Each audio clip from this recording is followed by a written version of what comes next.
शुक्लांबरधरं विष्णुं शशिवर्णं चतुर्भुजं प्रसन्नवदनं ध्यायेत् सर्वविघ्नोपशान्तये अज्ञानतिमिरान्धस्य ज्ञानाञ्जनशलाकया चक्षुरुन्मीलितं येन तस्मै श्रीगुरवे नमः। गुरुर्ब्रह्मा गुरुर्विष्णुर्गुरुर्देवो महेश्वरः गुरुस्साक्षात् परं ब्रह्म तस्मै श्रीगुरवे नमः।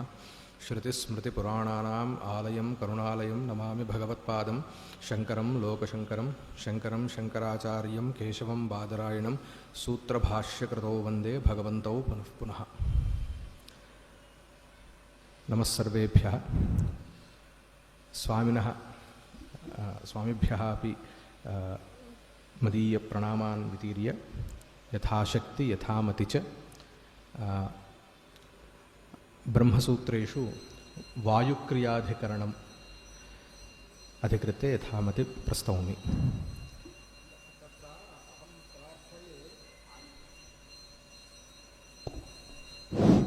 समय निर्देशः क्रियताम् इति, अन्यथा सप्तभ्यः अथवा सप्तानां समयस्य उल्लङ्घनम् अतिक्रमः अभावः इत्यादिकं भवेत्। अतः समय निर्देशः कृपया क्रियताम् इति प्रार्थये।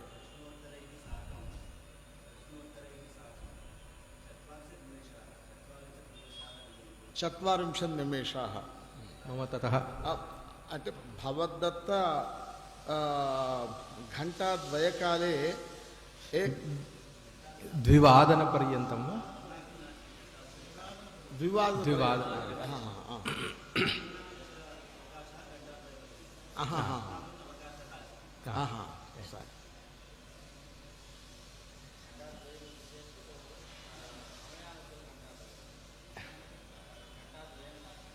द्विवादनपर्यन्तं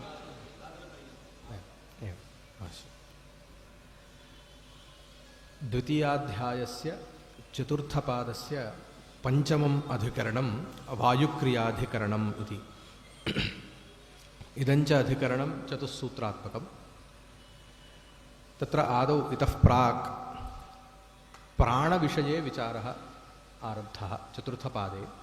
तत्र प्राणः नाम कः, नाम तत्र प्राणशब्दः प्राणस्य प्राणः इत्यनेन परब्रह्मण्यपि श्रूयते, क्वचित् हिरण्यगर्भे श्रूयते, क्वचित् अमुख्यप्राणरूपेण इन्द्रियाणामपि प्राणत्वं तत्र श्रूयते। तेषां संख्यादिविषयञ्च तत्र पूर्वं अधिकरणे च तत् विचारितं। तदुत्तरं मुख्यप्राणस्य विषये विचारः। तत्र मुख्यप्राणस्य स्वरूपजिज्ञासा अत्र भवति। पूर्वस्मिन् अधिकरणे प्राणश्रैष्ठ्याधिकरणे श्रेष्ठश्च इत्यनेन प्राणस्य श्रैष्ठ्यं तत्र निरूपितम्। इदानीं किं स्वरूपः पुनः प्राणः इति प्रकृते अस्मिन् अधिकरणे विचार्यते।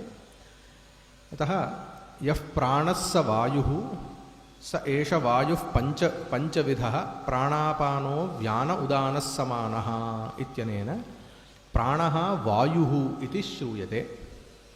अतः अत्र वायुविशेषः एव प्राणः वा अथवा तत्र सांख्यकारिकासु सांख्यदर्शने च सामान्या करणवृत्तिः प्राणाद्या वायवः पञ्च इति भाष्ये तु अयं पाठः सामान्या करणवृत्तिरिति, किन्तु सांख्यकारिकासु तु सामान्यकरणवृत्तिः इति श्रूयते। अर्थभेदस्तु नास्ति।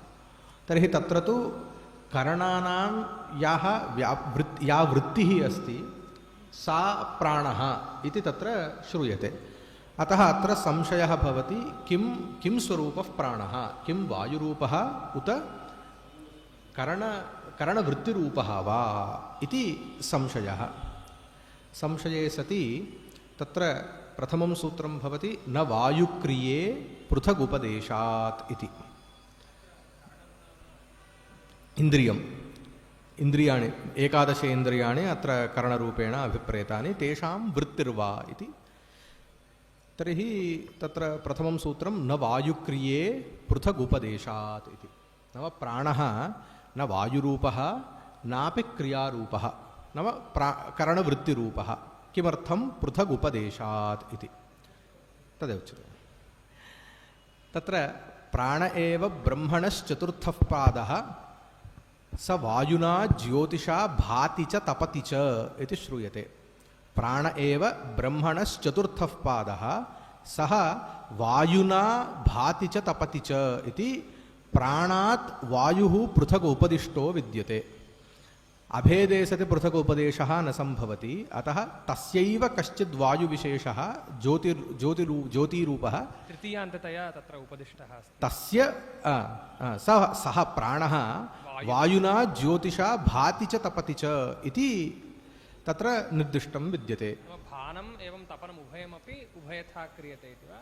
न, तत्र अभिप्रायः किमत्र अभिप्रेतं पृथगुपदेशः इति अभिप्रायः। प्राणापेक्षया वायुः पृथगुपदिष्टः, पृथगुपदिष्टश्चेत् तयोः भेदः अस्ति इति ज्ञायते, अतः प्राणः वायुः न भवेत् इति प्रकृते भवति। एवमेव प्राणसंवादेषु, प्राणसंवादः नाम यत्र इन्द्रियादि संवादः भवति तत्र इन्द्रियेभ्यः पृथक्तया प्राणः श्रूयते। एवमेव अन्यत्र एतस्मात् जायते प्राणो मनः सर्वेन्द्रियाणि च खं वायुः इत्यपि श्रूयते। एतस्मात् जायते प्राणः इति प्राणशब्दात् एतस्मात् जायते प्राणो मनः सर्वेन्द्रियाणि च खं वायुः इति अस्ति। तर्हि अत्र प्राणापेक्षया इन्द्रियाणाम् एवं वायोश्च पृथक् उपदेशो विद्यते। अनेनापि इन्द्रियेभ्यः प्राणः भिन्नः इति ज्ञायते। करणस्य करणवृत्तेश्च अभेदात्, यतः तत्र किं विपरिणामः एवेति कृत्वा अभेदात्, यतः इन्द्रियेभ्यः प्राणः भिन्नः ततः एव इन्द्रियवृत्तिभ्यः अपि प्राणः भिन्नः इति सिद्ध्यति। अतः न वायुक्रिये पृथगुपदेशात् इति। तर्हि तत्र आशंका पञ्जरचालनन्यायेन प्राणः इति वृत्तिविशेषः एव सम्भवति इति। किमत्र कः अभिप्रेतः विषयः इत्युक्तौ, एकस्मिन् पञ्जरे 11 पक्षिणः पृथग् व्यापार विशिष्टाः सन्तः अपि सम्भूय पञ्जरं चालयन्ति। तथा च 11 पक्षिणां पृथक् यद्यपि स्वतन्त्रव्यापारः विद्यते तथापि सम्भूय तु एकेन व्यापारेण पञ्जरस्य चालनम् इति कर्म क्रिया तत्र दृश्यते। तद्वदेव शरीरात्मके पञ्जरे 11 इन्द्रियाणि स्वस्व किं व्यापारविशिष्टानि सन्त्यपि सम्भूय इदं शरीरमिति शरीराख्यं पञ्जरं चालयन्ति। तत्र यत् चालनम् अस्ति, शरीराख्यं चालनं, शरीरस्य चालनं, तस्याः वृत्तेः प्राणः इति संज्ञा। प्राणाख्यया वृत्त्या सम्भूय इन्द्रियाणि शरीरं चालयन्ति इति सम्भवति खलु। पक्षे वृत्तिः नाम का? वृत्तिर्नाम व्यापारः इति स्वीकर्तुं शक्यते। नाम किं चक्षुरिन्द्रियस्य वृत्तिः किम् इत्युक्तौ दर्शनं। प्राणस्य वृत्तिः तदेव उच्यते, न प्राणस्य वृत्तिः इति न, प्राणाख्या वृत्तिः। नाम 11 इन्द्रियाणां यथा चक्षुरिन्द्रियस्य दर्शनमिति वृत्तिः, श्रोत्रेन्द्रियस्य श्रवणमिति वृत्तिः यथा, तद् किं प्रत्येकवृत्तयः सम्भूय तु एतेषां प्राणाख्या काचित् वृत्तिर्भवति, तदेव प्राणिति। नाम अयं शरीरे जीवः प्राणविशिष्टः इत्यस्य अभिप्रायः कः इत्युक्तौ, एतेषाम् 11 अपि सम्भूय यत् कर्म भवति, क्रिया भवति अथवा वृत्तिर्भवति, तस्यैव प्राणः, अत एव प्राणिति इति तत्र शब्दप्रयोगः क्रियते इति सम्भवति खलु। अतः करणवृत्तिरेव प्राणः, न तु तदपेक्षया भिन्नः।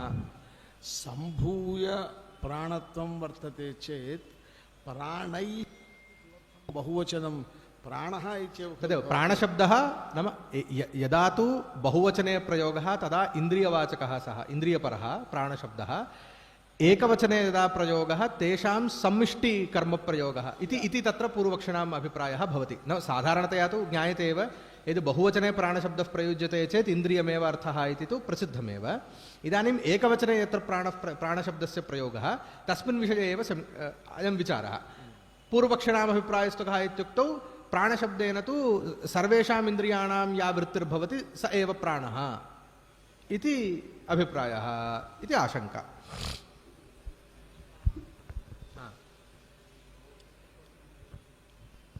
न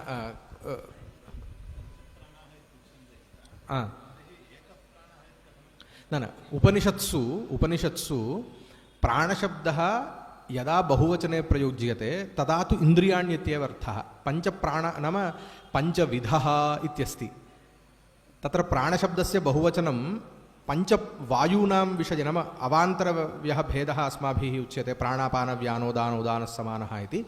तत्र बहुवचनप्रयोगः न दृश्यते। बहुवचनप्रयोगः यत्र क्वापि दृश्यते तत्र इन्द्रियाण्यत्येव अर्थः, इन्द्रियपरः इत्येव प्रसिद्धं तत्र। इति अत्र करणवृत्तिरेव प्राणः, सर्वकरणवृत्तिरेव प्राणः भवतु इत्याशङ्कायाम् उच्यते। भवति लोके यतः दृश्यते इत्यतः पञ्जरस्थाः पक्षिणः प्रत्येकमपि स्वतन्त्र किं व्यापारविशिष्टाः सन्तः अपि सम्भूय पञ्जरं चालयन्ति इति तु तत् युज्यते यतः दृश्यते इत्यतः। परं पूर्वोक्त पञ्जरं यदि सर्वपक्षिणः सर्वेपि पक्षिणः सम्भूय उपरि किम् उत्क्रमणं यदि ऊर्ध्वगमनं क्रियते चेत् यदि पञ्जरं तथा पञ्जरस्य तथा गुरुत्वं न भवति चेत् अधिकं तदग्रे उपरि गच्छति इति मन्ये। तत्र शुकाः पञ्जरे निक्षिप्य एवं कुर्वन्ति। एकैकस्य शुकस्य एकैको व्यापारः भवति, तेन पञ्जरस्य चालनं न भवति।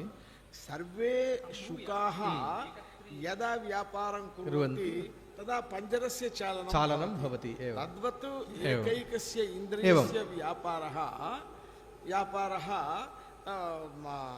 सर्वेषाम् इन्द्रियाणां व्यापारसङ्घातः यः वर्तते सः प्राणशब्देन व्यवह्रियमाणः सन् शरीरं चालयन्ति इति अभिप्रायः। किन्तु इदं न घटते इति, यतः एकन्तु अस्ति इदं दृश्यते यत् पञ्जरस्य चालनम् अस्ति तत् प्रत्यक्षतः सिद्धम् इति कृत्वा तत्र भवतु, तथा तु शरीरस्य चालनम् इति तु वक्तुं न शक्यते। यतः कुतः इत्युक्तौ शरीरे यानि एकादशेन्द्रियाण्युक्तानि तेषां यः व्यापारः अत्यन्तं विलक्षणः, नाम सजातीयः व्यापारः इति एकत्रापि वक्तुं न शक्यते। पञ्जरचालनदृष्टान्ते यदि पश्यामः सर्वेषां पक्षिणां सदृशव्यापारः भवति चेदेव पञ्जरस्य चालनं भवति। अत्र तु तथा साजात्यम् इन्द्रियाणां व्यापारे उपपादयितुं क्लिष्टम्। अतः प्रकृते प्राणाख्या वृत्तिः सर्वेषाम् इन्द्रियाणाम् इति न भवति। एवमेव किमादृत्य एतेषाम् एकादशत्वम् अङ्गीकृतम् इति चेत् विजातीयकार्यं स्वीकृत्यैव दर्शनं श्रवणम् एवं रूपेण वचनादान विहरण आनन्दरूपम् इत्येवं रूपेण विलक्षणकार्याधारेणैव सप्तगत्यधिकरणे इतः पूर्वं किमर्थं नाम कति अमुख्याः प्राणाः इति प्रश्ने सति तत्र संख्यायां प्रश्नः, अमुख्यप्राणानां संख्याविषयकः प्रश्नः पूर्वं कृतः। तत्र इयत्ता संख्या यतः सप्तत्वसंख्यां किम् आरभ्य 14 संख्यापर्यन्तम् अमुख्यप्राणानां संख्याः श्रूयन्ते। अतः नाम सप्तप्रभृति 14 संख्यासु कति नाम कियत् संख्याकाः प्राणाः भवन्ति इति निश्चये सति तत्र तु 11 इति निश्चितं। किमर्थम् 11 इत्युक्तौ कार्यवशात्, यतः तत्र रूपरसगन्धस्पर्शशब्दानां ज्ञानम्, एवमेव वचन आदान विहरण उत्सर्ग आनन्दाः इति 5 कर्मेन्द्रियाणां व्यापार नाम प्रयोजनम्। एवं सर्वकालविषयः इति मनसः तत्र एकं ज्ञानम् इत्येवं रूपेण कार्यवैलक्षण्यवशात् एकादशत्वं तत्र निर्णीतं। तत्र कार्यस्य तु अत्यन्तं वैलक्षण्यमस्ति इत्यतः तत्र करणस्यापि तत्र वैलक्षण्यम् अत एव सिद्ध्यति इत्यतः करणव्यापारः तावत् अत्यन्तं विजातीयः एव। अतः साजात्यमपि तत्र उपपादयितुं न शक्यते इत्यतः अत्र प्राणकरणवृत्तिः इति तु न सम्भवति। तर्हि कथम् इदानीं निर्णयः कथं तर्हि यः प्राणः स वायुः इति खलु उच्यते, तर्हि वायुः इत्येव खलु ज्ञायते अस्माभिः वाक्यात् इति चेत् त उच्यते अध्यात्मम् आपन्नपञ्चव्यूहः प्राणो नाम भण्यते न तत्त्वान्तरं नापि वायुमात्रम् इति तत्र समाधानम्। अध्यात्मम् आपन्नपञ्चव्यूहः नाम अध्यात्मं नाम शरीरस्य अन्तः आपन्नपञ्चव्यूहः पंच विविध नाम पंचधा विद्यमानः प्राणः इति भण्यते न तत्त्वान्तरं नापि वायुमात्रं न वायुः एव इति नापि तदपेक्षया अत्यन्तं भिन्नम् अतः यः प्राणः स वायुः इति भिद्यते वायुः एव। तर्हि किं वायुरेव चेत् पुनः प्राणः इति किमर्थं संज्ञायते चेत् न वायुमात्रं कीदृशः वायुः इति चेत् शरीरस्य अन्तः विद्यमानः वायुः। तर्हि वायुशब्द बहिः विद्यमानः वायुमात्रमित्यनेन बहिः इति तथा च शरीराद् बहिः विद्यमानः वायुः इति उच्यते शरीरस्य अन्तः विद्यमानः प्राणः इति उच्यते। नास्ति नास्ति अस्य पुनः कार्यान्तरं विद्यते तदपि उच्यते अग्रे। बहिर्विद्यमानस्य वायोः भिन्नं प्रयोजनम् अन्तर्विद्यमानस्य वायोः भिन्नं प्रयोजनम् अतः अस्य किं तत्र किं वायुः एव वायुः इति सामान्यं वायुः इति भूतविशेषः तद् भूतविशेषः इत्येव यत्किञ्चित् वायुः यत् पञ्चभूतेषु वायुः अस्ति स एव परम् अत्र किञ्चित् विशिष्टं प्रयोजनम् अस्ति अस्य अतः अस्य नामान्तरं भवतु। इदानीं तेषां प्रश्नानुगुणतया अन्यचालकत्वम् इति कदाचित् भ्रियते चेत् बहिः विद्यमानः वायुः अपि चालयति अन्तर्विद्यमानः चारुः किन्तु शरीरेन्द्रियधारकत्वं बहिर्विद्यमानवायोः नास्ति तदग्रे उच्यते। शरीरेन्द्रियधारकत्वं यदस्ति तत् अध्यात्मं वायोः एव अस्ति अत एव तस्य अत एव तत् पृथक्तया तत्र व्यपदिश्यते प्राणः इति संज्ञया। भवतु तद्भवतु भवति उभयत्र अस्ति किन्तु अत्र प्रयोजनं भिन्नं। यथा इदानीम् इन्द्रियमस्ति तर्हि इन्द्रियं वस्तुगत्या भूतमेव खलु तर्हि इन्द्रियमिति पुनः किमर्थं तस्य विभागः इत्युक्तौ तस्य प्रयोजनं किञ्चिदस्ति तेन किञ्चित् कार्यविशेषः क्रियते इति कृत्वा यद्यपि तत् पार्थिवमेव घ्राणेन्द्रियं तथापि तत् घ्राणमिति किमर्थमुच्यते पृथिवी इत्येव वक्तुं शक्यते खलु इति चेत् घ्राणमिति संज्ञा किमर्थं दीयते इत्युक्तेत् गन्धसाक्षात्कारजनकत्वं गन्धग्राहकत्वम् इति तस्य वैशिष्ट्यम् अस्ति विशेषः कश्चन गुणः तदादृत्य तस्य घ्राणः इति संज्ञा यथा तद्वदेव रूपरहितस्पर्शवानेव अयं वायुर्भवतु तथापि शरीरेन्द्रियधारकत्वम् इति यदस्ति अयम् अत्र विशेषः गुणः अग्रे तदपि निरूप्यते एव। अतः अस्य प्राणः इति संज्ञा इति अतः अयं न वायुः नापि तत्त्वान्तरम् इत्यतः न वायुक्रिये पृथगुपदेशात् इत्यनेन सिद्ध्यति इति। तर्हि इदानीम् आशङ्का वायुमात्रं न वायुरेव इति न बहिर्विद्यमानः इति न परम् अध्यात्मं विद्यमानः प्राणः इति तस्य संज्ञा इत्येव वक्तव्यम् इति न तत्त्वान्तरं न तत्त्वान्तरम् इत्यनेन वायुवपेक्षया भिन्नं करणवृत्तिः यथा व्यवहारः न वायुमात्रं न तत्त्वान्तरं न वायुः इत्यपि वक्तुं न शक्यते वायुरेव इत्यपि वक्तुं न शक्यते इति अत्र विशेषः। अत एव तत्त्वं किम् इति चेत् प्राणाख्यम् इति कृत्वा तस्य पृथक् गणना तत्र कर्तव्या इति सिद्धम्। इदानीम् आशङ्का तर्हि इदानीं शरीरस्य अन्तः विद्यमानः इति आगतं तर्हि शरीरस्य अन्तः कः विद्यते यः सर्वत्र विद्यते यः पदार्थः सर्वत्र जीवः शरीरस्य अन्तः एव जीवः भवति शरीरात् बहिस्तु जीवः इति संज्ञा नास्ति नाम किं प्रविशति इत्यादिकं सृष्टि नाम प्रक्रियासु तत्र श्रुतिषु किम्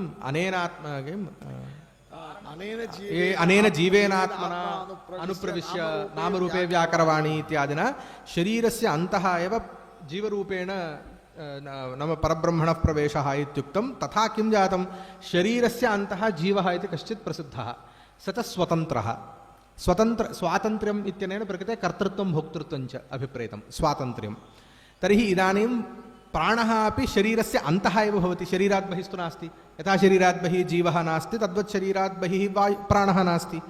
तर्हि एतत् साम्यात् तर्हि प्राणस्यापि स्वातन्त्र्यं स्यात्। स्वातन्त्र्यं नाम कर्तृत्वं भोक्तृत्वं वा स्यात्। तावता न श्रुतिष्वपि सुप्तेषु वागादिषु स एको जागर्ति, प्राण एकः एव जागर्ति, स एकः मृत्युना अनाप्तः।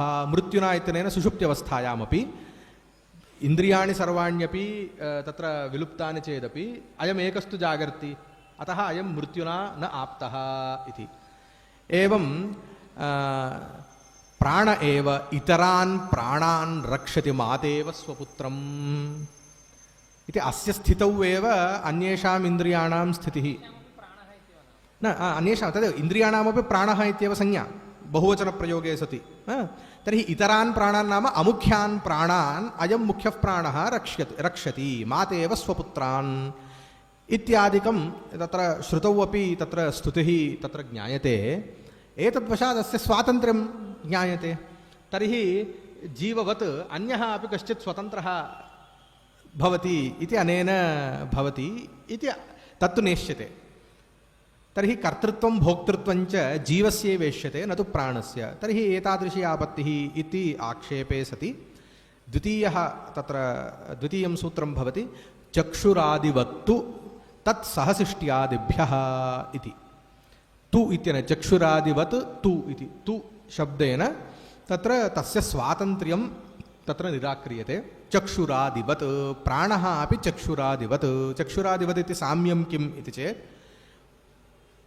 यथा वा प्रकृतिस्थले प्रकृतिः इत्यनेन प्रकृते मन्त्री आदि सप्तप्रकृतिषु यत् उच्यते तत् स्वीकर्तुं शक्यते।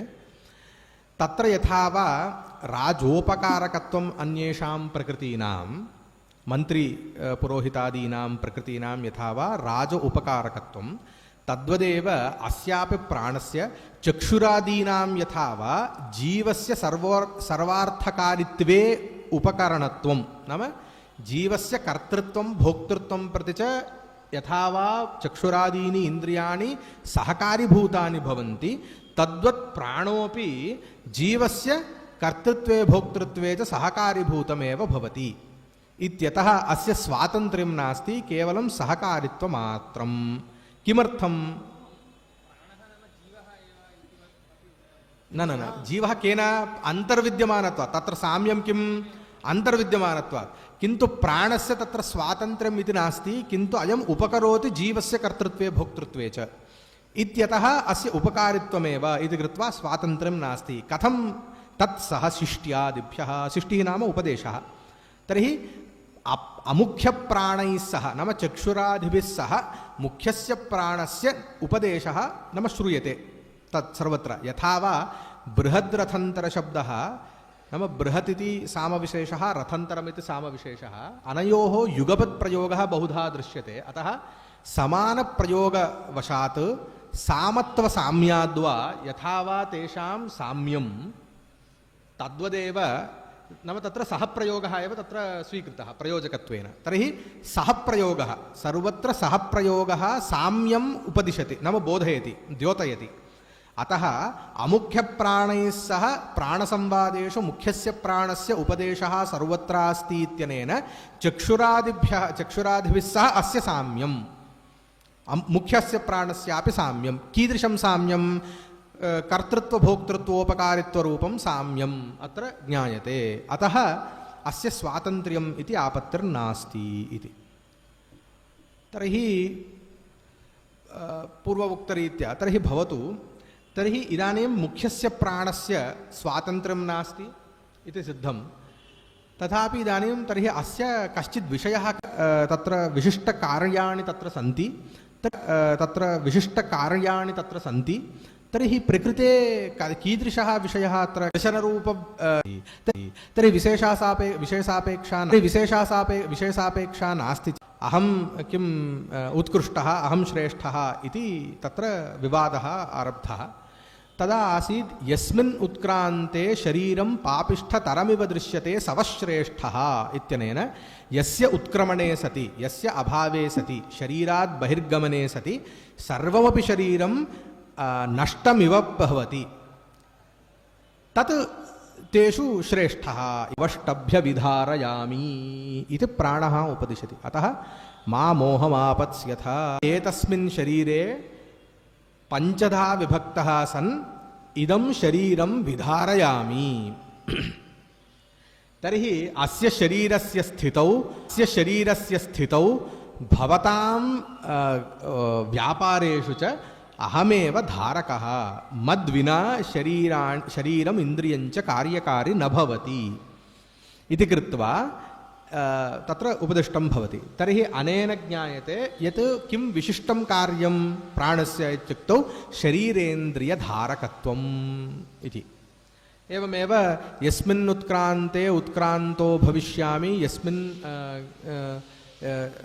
स्थिते यस्मिन् उत्क्रान्ते उत्क्रान्तो भविष्यामि स प्राणमसृजत इति तत्र प्राणस्य इदं नाम यस्मिन् उत्क्रान्ते सति उत्क्रान्तः भविष्यामि यस्मिन् वा प्रतिष्ठिते प्रतिष्ठास्यामि इति सृष्ट्यवस्थायामपि यत् सत्त्वे शरीरे अहं भवामि यस्य उत्क्रान्तौ सत्यां शरीराद् उत्क्रान्तो भवामि कीदृशः सः इति तं तत्त्वं मनसि निधार्य स प्राणमसृजत इति प्राणस्य सृष्टौ तस्य प्रयोजनमपि अनेन निश्चितं भवति इत्यनेन इत्यतः तस्य विषयः कश्चित् करणादिवत् करणान् अन्येषाम् अमुख्यानां यथा वा तत्र अपेक्षते तद्वत् प्रकृते नास्ति इति कृत्वा न कश्चित् दोषः इति। तर्हि तृतीयं सूत्रं सम्पन्नं। किन्तु इदानीं प्रश्नः भवति भवतु यः मुख्यं वाक्यमत्र आसीत् यः प्राणः स वायुः स एष वायुः पञ्चविधः प्राणापानो व्यान उदानः समानः इति अस्ति। तर्हि एतावता यः प्राणः स वायुः इति पर्यन्तं निर्णीतं, किन्तु अस्य पञ्चवृत्तिः इति कथं सम्भवति? प्राणापानो व्यानरूपेण एकः एव प्राणः इति उच्यते मुख्यः, पुनस्तस्य पञ्चधा तत्र विभागः कथम् इति आशङ्कायाम् अत्र अन्तिमं सूत्रं भवति पञ्चवृत्तिर्मनोवद् व्यपदिश्यते इति। अयं प्राणः पञ्चवृत्तिः नाम तत्र पञ्चवृत्तिविशिष्टः मनोवत् इति। मनसः यथा वा तत्र व्याख्यात्रयं नाम त्रिविधं तत्र सम्भवति। एकं तु भवति रूपरसगन्धस्पर्शरूप पंच विषयक ज्ञानजनकत्वात् मनः यथा वा पञ्चधा इति वक्तुं शक्यते। मनसः यथा वा पञ्चवृत्तयः भवन्ति, न तु तत्र कामसङ्कल्पो विचिकित्सा इत्यादिकं स्वीकर्तव्यं, परम् एताः पञ्चवृत्तयः रूपरसगन्धस्पर्श शब्दविषयकः विषयिण्याः वृत्तयः पञ्च यथा वा तद्वद् मनः इति एकः। यदि तथा नास्ति, मनसः अनेकाः वृत्तयः श्रूयन्ते इति कृत्वा न सम्भवति इति यदुच्यते, तर्हि परमतम् अप्रतिषिद्धम् अनुमतं भवति इति न्यायेन योगसूत्रेषु मनसः याः पञ्चवृत्तयः उच्यन्ते किं प्रमाणविपर्ययविकल्पनिद्रास्मृतयः इति पञ्चवृत्तयः, ताः तत्स्वीकृत्य मनसः यथा वा पञ्चवृत्तयः भवन्ति तद्वत् प्राणस्य इति। अथवा अनेकवृत्तित्वमेव मनसः पञ्चवृत्तित्वमित्यनेन अभिप्रेतं, मनोवत् इत्यनेन अभिप्रेतं, तद्वा स्वीकृत्य तत्साम्यं प्रकृते किं प्राणस्यापि। तर्हि प्राणस्य पञ्चवृत्तयः किमर्थं कल्पनीयाः इति चेत् एकैकस्यापि अवान्तरभेदस्य किं स्वभावभेदात् नाम तस्य कार्यभेदात्। यथा वा प्राणः नाम प्राग्वृत्तिः उच्छ्वासकर्मा, उच्छ्वासः नाम बहिर्गमनम्। इदं किञ्चित् अत्र योगशास्त्रेण सह विरोधः, नाम हठयोग प्रदीपिकादिषु प्राणः नाम यः वायुः अन्तर्गच्छति सः प्राणः इति उच्यते, किन्तु अत्र प्राग्वृत्तिः इत्यनेन प्राग्वृत्तिः उच्छ्वासः नाम बहिर्गमनं यदस्ति वायोः सः प्राणः इति। एवमेव अपानः नाम अर्वाग्वृत्तिः निश्वासकर्मा, नाम यः वायुः अन्तः स्वीक्रियते सः अपानः। अत एव अपानस्य श्रेष्ठत्वम् उच्यते। अपानेनैव इदं सर्वं किं न शरीरं स्थितं भवति इत्यादिकम् उच्यते इदानीम् अहं न स्मरामि श्रुतिवाक्यानि न तथा नास्ति तदेव उच्यते अत्र कश्चन भेदः अस्ति अपानः इत्यनेन यः प्राणः अन्तः स्वीक्रियते वायुः अन्तः स्वीक्रियते सः अपानः अर्वाग्वृत्तिः इति उदानः न प्राणपान व्यानः नाम प्राण अपानयोः मध्ये विद्यमानः वीर्यवत् कर्म हेतुः सः व्यानः इति उदानः इति उत्क्रमणहेतुः ऊर्ध्वगमनशीलः उत्क्रमणहेतुः नाम यदा शरीरात् जीवः बहिर्गच्छति तदा उदानः कारणं भवति उत्क्रमणहेतुः देशः अत्र विशिष्य नोक्तम् अत्र देशः इति विशिष्य नोक्तम् एवं कोशे उच्यते एवम् अतः एव क्वचित् किञ्चिदिव वैलक्षण्यमत्र भाष्ये दृश्यते अतः अनन्तरं समानः नाम यः समं सर्वेष्वङ्गेषु अशित अन्नरसान् नयति इति समानः नाभिवर्ति इति साधारणतया उच्यते अत्र किन्तु प्रदेशविशेषः नोच्यते कर्मभेदः एव तत्र उच्यते इत्येवं रूपेण तत्तत् कर्मभेदवशात् अत्र एकः अपि वायुः पञ्चधा तत्र विज्ञायते इत्यनेन यः प्राणः स वायुः स एष वायुः प्राणापानो व्यान उदानः समानः इत्यनेन प्राणः इति वायुवपेक्षया अतिरिक्तः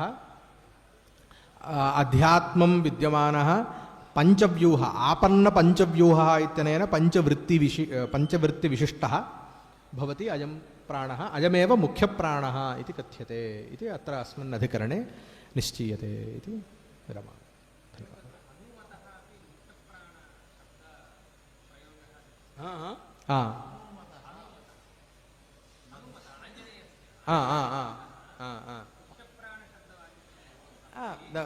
तत्र तु प्रायः सर्वासां देवतानां ब्रह्मपरत्वात् शब्दवाच्यत्वम् उपपादयितुं शक्यते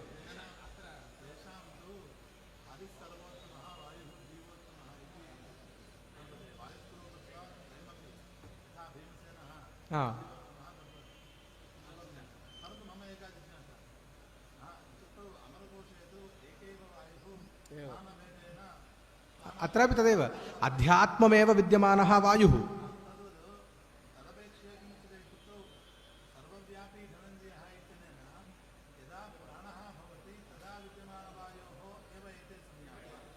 धनञ्जयः इति सर्वव्यापी नास्ति न जहाति मृतं वापि सर्वव्यापी मरणोत्तरं यद्वशात् मरणानन्तरं यः सर्वव्यापी वायुः धनञ्जयः सः उपप्राणः खलु उपप्राणः मुख्यप्राणः नास्ति प्राणापानो व्यानदान समानः इत्येव पञ्चवायवः यदुच्यते नागश्च कूर्मः कृकरो देवदत्तो धनञ्जयः इति तत् उपप्राणाः इति उच्यन्ते प्रायशः अत्र उपनिषत्सु प्राणाः इति यदा बहुवचनम् उच्यते इन्द्रियाणि प्राणः इति एकवचनेन यदा प्रयोगः तदा मुख्यप्राणः कदाचित् हिरण्यगर्भः कदाचित् परब्रह्म इति त्रेधा अपि तत्र दृश्यते अतः तत्र प्रकरणविशेषेणैव तद् ज्ञातव्यं भवति सत्यम् एवं प्रथमं